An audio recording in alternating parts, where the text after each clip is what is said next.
Estamos en CX30, Radio Nacional, 11:30 AM por aire, radionacional.com.uy por internet. Este programa se llama En Dónde Estamos, es un programa de Libertas, una organización civil sin fines de lucro que precisamente está en la resistencia, podríamos decir, tratando de cuidar lo que nos queda, de proteger ese, bueno, si vos querés, esas partículas, esos indicios ya, o ese acumulado social de conciencia cívica, ciudadana, republicana, democrática, y de nuestras libertades individuales y de nuestros derechos como familias también.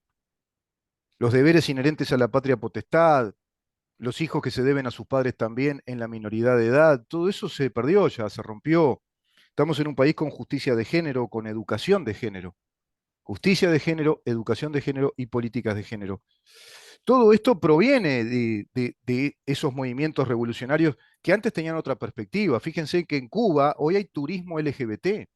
En Cuba es una de las grandes industrias, hoy por hoy, de ese gobierno dictatorial. Tiene montada como gran industria la industria turística de la prostitución, la industria turística de los grandes eventos culturales en su zona más privilegiada de La Habana y la industria turística del veraneo de los LGBT a nivel mundial, a escala mundial. Qué paradoja, ¿no? La Cuba, aquella Cuba de Camilo Cienfuegos, del Che Guevara, que tenían paredones de fusilamiento para homosexuales, porque consideraban que el homosexual no era digno de una revolución comunista. Bueno, hoy por hoy es el país emblema, es la casa turística de los movimientos LGBT. Y por supuesto que habilitan el cannabis también y todo ese tipo de cosas. Esa es otra línea también, ¿no? La línea de la legalización de las drogas, que eso también vendrá por el lado LGBT la pedofilia legalizada, etcétera. Todo eso tiene que ver con esa revolución cultural marxista. Que quede claro, todo esto es marxismo, es hacia el socialismo, hacia las sociedades masificadas, igualitarizadas, bajo la tiranía de la igualdad, diría el doctor Axel Kaiser. Vamos a escuchar respecto a esta tiranía revolucionaria, cómo tiranizan a los estudiantes, pero por generaciones, con un pensamiento absolutamente erróneo, falaz, mentiroso, cuando les dicen que fueron los Tupamaros y aquellos guerrilleros los grandes héroes, los Robin Hoods de nuestra sociedad, cuando fue todo lo contrario. Pero vamos a escuchar a este señor que dice precisamente cómo trabajan y quiénes son los Tupamaros. El policía Eduardo Vicafont, que detuvo a miembros de varias bandas criminales, aseguró en una entrevista al diario El País que Fernández Huidobro recibía el dinero después de cada acto delictivo. Quien le dio este dato fue la novia de un colombiano guerrillero de las FARC y refugiado de ACNUR, de apellido Santander, que murió en un tiroteo en un motel en 1994. Fue la que nos dijo a nosotros que después de cada asalto iban a un comité de base de la calle Tejido, de Eleuterio, Fernández y Laura, casi por Argentina. ¿Cuántos llevaban? ¿Cuántos dejaban allí en el comité de base? No sé. El que me lo podía haber dicho se murió en el tiroteo. A partir de este hecho, Vicafont comenzó a investigar y logró dar con 6 bandas. Según comenta, una estaba integrada por 5 policías, unidos por Uberfil Piris. Otra estaba conformada por delincuentes comunes, algunos de ellos del 40 semanas, entre los que se encontraba el conocido Cotorra Loca. Y las 4 restantes, según el ex policía Vicafont, eran integradas por Tupamaros. La segunda versión de Eleuterio Fernández Huidobro es en la banda de origen, que iba al bar de República Argentina, casi Grecia, al bar del hijo de Otero, no sé si... Alejandro Carlos. Alejandro Carlos. Bien ahí. El hijo de Otero, un viejo tupa del Zapón, que iba y se reunía con Oriol y otros integrantes de la banda en ese bar. Y ahí es la primera vez que yo escuché de que iba Mujica también. Ese círculo de Oriol, y más organizado por Oriol, todos, es la banda de Carvajal Mota, sin ningún lugar a dudas, eran todos tucas.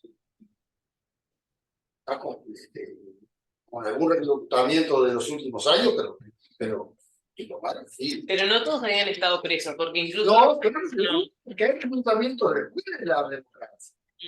Bueno, sí. La investigación quedó trunca luego de una llamada. Recibí felicitación de ciertas autoridades, por supuesto. Y una de esas autoridades, que ahora en la versión no lo voy a mencionar, pero la autoridad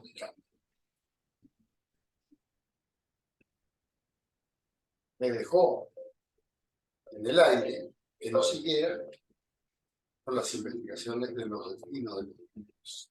Cabe destacar que a raíz de la publicación del libro de la periodista María Urruzola, Fernández Huidobro sin remordimientos, el fiscal Jorge Díaz solicitó a Estela Lorente que investigue el caso de las tupabandas a raíz de las acusaciones que en la publicación surgían. La magistrada revisó los expedientes sin citar a declarar a nadie y resolvió no reabrir el caso.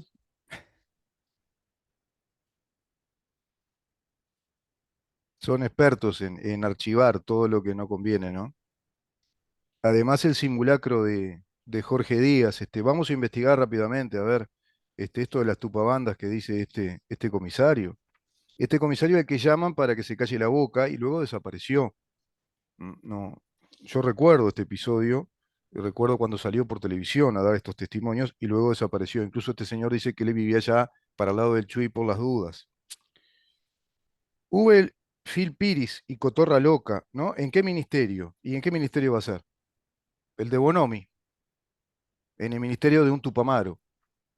Y el Ministerio de Defensa estaba en manos de otro Tupamaro, Fernández Huidobro. Y Presidencia y un Tupamaro, José Mujica. Ministros y Tupamaro, Agassi, por ejemplo, ministro de Ganadería. Es decir, tuvimos gobierno de Tupamaros que este país decidió tener. Es decir, en el juego democrático, en el juego electoral, en el juego de las libres opciones electorales, un gran porcentaje de nuestra población dio cuenta electoralmente ante la historia que querían ser gobernados por tupamaros. Claro, en esa, digamos, melange o en ese licuado o cóctel electoral llamado Frente Amplio, el Frente Amplismo como la bandera estratégica, como la estrategia inclusive semántica, Frente Amplio, en la cual se van congregando todos los cuadros militantes, los más preparados, los más capacitados, los más determinados del Partido Comunista de Uruguay, Partido Socialista de Uruguay, también de perfil marxista-leninista, y el movimiento MLN Tupamaros, que se hace llamar políticamente MPP. Y así otros grupos organizados que seguramente no logramos visualizar y que están ahí colaborando, pero que en definitiva todo redunda en el mismo resultado. Revolución de un socialismo hacia el comunismo, una sociedad socialista marxista que está enraizada en los planes estratégicos continentales del Foro de San Pablo, construido en aquel acuerdo en 1990 entre Fidel Castro e Ignacio Lula da Silva, hoy actual presidente de Brasil, que ya va rumbeando fuertemente para ahí, con sendas reuniones de trabajos estratégicos, ya deplorando la economía brasileña, ya está en un proceso inflacionario, ya habilitando todo tipo de trámites para transferencia de recursos a sus distintos grupos, de fervorosos dependientes, de prebendarios de su gobierno, y así va trazando líneas estratégicas de unidades con distintos movimientos de izquierda en el continente, y muy activo en todo ello el propio José Mujica, como se lo vio en aquel acto en Argentina del Grupo de Puebla, que es el grupo de los exmandatarios y los líderes de izquierda, como les decía el otro día, que están avalando todos los planes estratégicos, políticos y también planes logísticos de posibles levantamientos armados en el continente. Ese es el fenómeno que estamos viviendo en América Latina. Ese es el fenómeno que está viviendo Uruguay. Y este gobierno, y no puede hacer nada. No puede hacer nada. No vino siquiera preparado para librar una batalla cultural. No le advirtió a la población de todo esto. No lo comunicó. Y por eso, me diría un amigo, y por eso estás enojado. Y claro, ¿cómo no te va a enojar un gobierno hipócrita? ¿Cómo no te va a enojar gente que te dice que viene a salvar un montón de cosas, pero no manifiesta lo que hay que manifestar? Es hipócrita respecto a todo este sustracto, este, digamos, estos contenidos que lo que están haciendo es generar permanentemente hechos y nos obligan a quedarnos en la superficie de incidentes, de circunstancias que después, como bobetas, nos llevan a todos a debatir. Y que el agua está salada porque no llueve. O viste que ahora se va todo el mundo para Argentina y compran allá, y sí, si es una economía devaluatoria. La plata ya no vale nada en Argentina, se le llama atraso cambiario. Todos los países van a sufrir un atraso cambiario si el país de al lado está deteriorado económicamente, no vale nada la plata, vas con la plata de tu país ahora en dólares, porque los argentinos tienen como 25 dólares, un mamarracho, no sé, un disparate. Es un país de laboratorio para estudiar en serio, en economía incluso, en política, en economía. Un país que tiene estropeada su posibilidad real de república desde que vino Perón al gobierno en Argentina, ¿no? Estamos hablando de muchos años. Pero hoy tienen, no sé, qué cantidad de dólares de todo tipo, o sea, no hay libre cambio, no hay libertad cambiaria, no hay nada. Se rompieron las importaciones, ¿se acuerdan que Cristina prohibió las importaciones? Bueno, entonces, evidentemente, vos vas con 100 dólares de acá a Argentina y son como 48.000 pesos argentinos, 50.000 pesos argentinos. ¿Quién no va a ir? ¿Eso qué va a hacer un gobierno? No puede hacer nada con eso. ¿Qué va a hacer? A no ser que impongan la semántica, es decir, estructuren el discurso ficcionario como hacen los populistas de izquierda, vamos a aplicar la teoría económica del peaje, de la prohibición de traslado de fronteras, de personas, no sé, algo así. La teoría de la prohibición del traslado a Argentina. Te pondría algo así, un gobierno de izquierda, capaz. La teoría del acantonamiento de la gente en nuestro territorio. La teoría contra el atraso cambiario argentino, qué sé yo. ¿Qué va a hacer el gobierno? Lo cierto es que este gobierno no vino preparado para librar la lucha. Por lo tanto, de lo que esté hablando el gobierno está en un eje de disputa o de debate de temas circunstanciales y más superficiales. Pero en estos temas de fondo no, porque está alineado a la misma agenda. Está alineado al mismo derrotero, ya comprometido el país con presupuestos de estas características. Por lo tanto, no vas a esperar del gobierno que salga a defender a tu hija o a tu hijo porque está sometida a esa dictadura cultural en la universidad o en el liceo. Y en la universidad menos porque es autónoma. El gobierno, ni este ni otro gobierno, podría hacer nada, porque es autónoma. Hacen lo que quieren las autoridades de la universidad en connivencia con los tres órdenes, ¿no? Las autoridades y los otros dos órdenes. Los tres órdenes deciden y resuelven los planes de estudio, los contenidos. Evidentemente los contenidos de la transformación educativa no son tales. ¿Hay una transformación educativa? Y sí, claro que la hay. Se están transformando los paradigmas educativos hacia una sociedad que es de la que venimos hablando en este programa. Fíjense que en Planificación y Evaluación, tomo 2, Políticas de Igualdad de Género, ejercicio 2020, es decir, este es el ejercicio de la rendición de cuentas del 2020 de este gobierno, está con el escudo nacional, ya es el tomo 2 que tomé acá, que agarré acá, y habla precisamente del desarrollo presupuestal de las políticas de género para Presidencia de la República, Ministerio de Defensa Nacional, Ministerio del Interior, Ministerio de Economía y Finanzas, Ministerio de Relaciones Exteriores, Ministerio de Ganadería, Agricultura y Pesca, Ministerio de Industria, Energía y Minería, Ministerio de Turismo, Ministerio de Transporte, Ministerio de Educación y Cultura, Ministerio de Educación y Cultura. Nuevos presupuestos para todas las políticas de género y defensas del género, en una rendición de cuenta del 2020, que siguió 2021, por supuesto.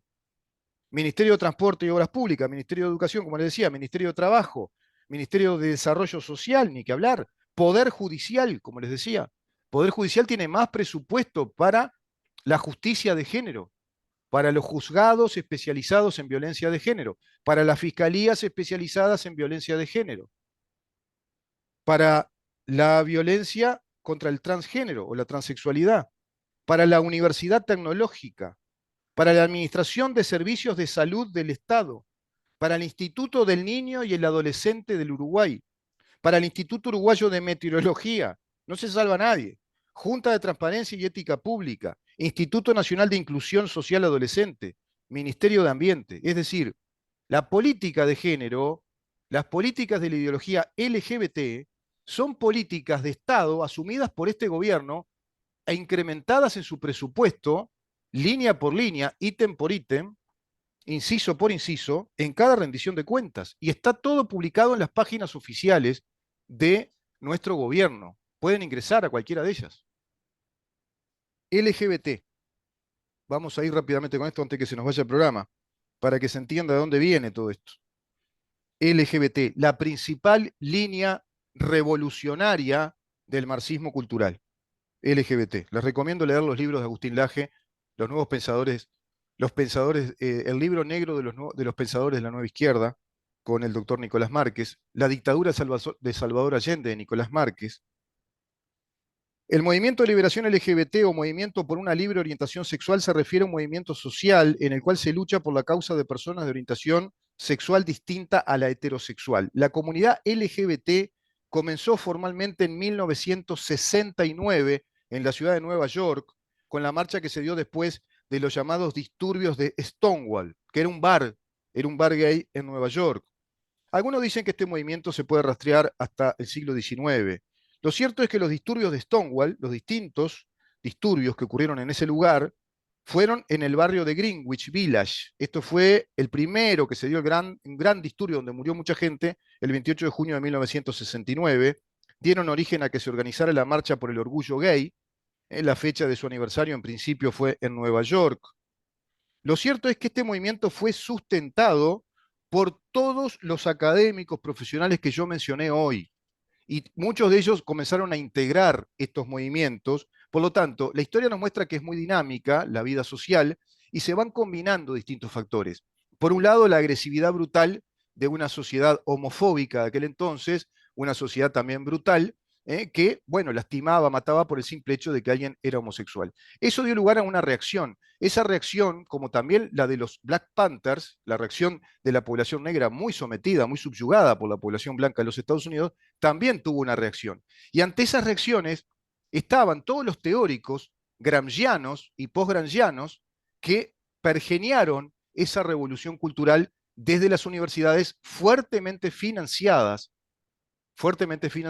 ya por corporaciones financieras, que van a ir creciendo porque a medida que esas clases medias van egresando como profesionales, se van encaramando en los poderes políticos y empresariales de su sociedad. Hoy por hoy, los CEOs empresariales de estas multinacionales son hijos, ya son nietos de esta gente. Por lo tanto, esto está enraizado a nivel familiar incluso. Cantidad de hoy por hoy de juristas, de abogados, de economistas de los Estados Unidos, de Europa, grupos ambientalistas que son agrónomos, ingenieras agrónomas, veterinarias, biólogas, y bueno, son ya nietas de activistas de izquierda.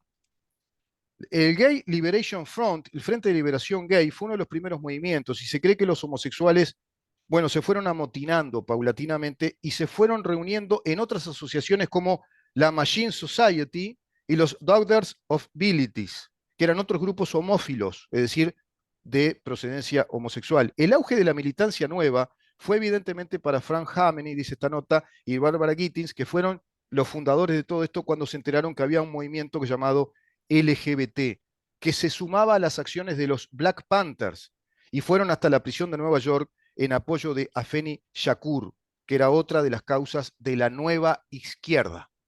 Y acá ya empezaron a autodenominarse como causa fundamental de la nueva izquierda. 6 meses después de los disturbios de Stonewall, se fundó un periódico llamado Gay. Le decían la diva y la diva gay a la doctora Judith Butler, y se publicó también una publicación pro-gay, pro-LGBT que se llamó La Diva. Todo esto, fíjense desde qué época viene, desde qué época está todo esto. Y esto fue prosperando a nivel mundial, se fue desarrollando, no solo a nivel de activistas sociales, sino que se fue legitimando, como diría el doctor Elías Díaz, que siempre les explico, se legitimó filosóficamente desde los ámbitos universitarios, es decir, asumió autoridad profesional, científica, universitaria, ponerlo entre comillas, pero es eso, ante el impacto público, a su vez se combina con movimientos sociales fuertemente vinculados a todas estas conductas sexuales y también fuertemente agredidos, sintiéndose muy dañados, que van rápidamente a aprender en esa ideología que los va a cobijar, la ideología marxista del marxismo cultural, a través de todos esos referentes universitarios, profesionales, que editan sus libros, sus publicaciones, sus revistas, hacen sus foros, sus simposios, y dictan sus cátedras, que se van a oficializar también en esa autonomía de las casas universitarias, ya convertidas hoy por hoy, a escala ya prácticamente occidental, en casas universitarias del marxismo cultural. ¿Cómo haces? Gran pregunta. ¿Cómo se libra la batalla cultural ante esta superestructura, esta inmensa estructura ya organizada, organizativa, propedéutica, proyectiva, que tiene los poderes financieros y tiene los poderes de los estados porque ha regimentado que todas estas ideologías sean políticas oficiales de Estado? Esa es la agenda. Ya está instalada la agenda. No es esa teoría del complot o que va a venir algo. Ya está instalada hace tiempo, hace décadas. Sucede que algunos vamos despertando un poquito después que otros y otros después. Yo debo ser la tercera generación de los que despertamos a esto. Pero hay gente que esto lo viene anunciando desde, qué sé yo, comienzo del siglo XXI. Es evidente que es así y se viene trabajando fuertemente por algunos intelectuales importantes, por científicos, como el caso de Agustín Laje, Nicolás Márquez. Más o menos son los mismos porque no hay tampoco una gran legión de trabajadores en la información, dado que estamos vedados en los grandes medios de comunicación. Los grandes medios de comunicación no van a permitir que esto se instale como una propuesta de debate nacional, a no ser que surjan movimientos políticos con cada vez mayor caudal, como le pasa a Milei en Argentina, que por la fuerza de los hechos, a pesar de todas las encerronas que le quieren hacer, a pesar de todos los amagues, los intentos de tirar abajo, si el movimiento es cada vez más grande, si hay un implante electoral posible muy grande, bueno, al contrario, hasta pasa a ser fenómeno de rating en los grandes países, pasa a ser un fenómeno a cubrir, a seguir, a vigilar, a intentar hacer caer, pero el fenómeno sigue creciendo como crecieron ellos cuando se desarrollaron. Y es eso de lo que se habla cuando se habla de batalla cultural. Si no surgen cada vez más medios de prensa, más, digamos, periodistas, pero capacitados en esto, que estudien en serio todo esto, que expliquen con fundamento, con argumentación, con la idoneidad de que lo que se argumenta es verosímil y es veraz. Verosímil respecto a un futuro posible y veraz respecto a lo que pasó y lo que está pasando. Y si no surge a raíz de todo eso una conciencia social colectiva importante que pretenda reunirse en la defensa de nuestros valores nacionales, soberanos, y desde ahí quizá expresiones ya hacia lo político, esta batalla en el país aún no se dio. Directamente en Uruguay no existe la batalla cultural. Existe una hegemonía cultural del neomarxismo. Nos reencontramos mañana a partir de las 10 de la mañana para seguir preguntando en dónde estamos. Chau.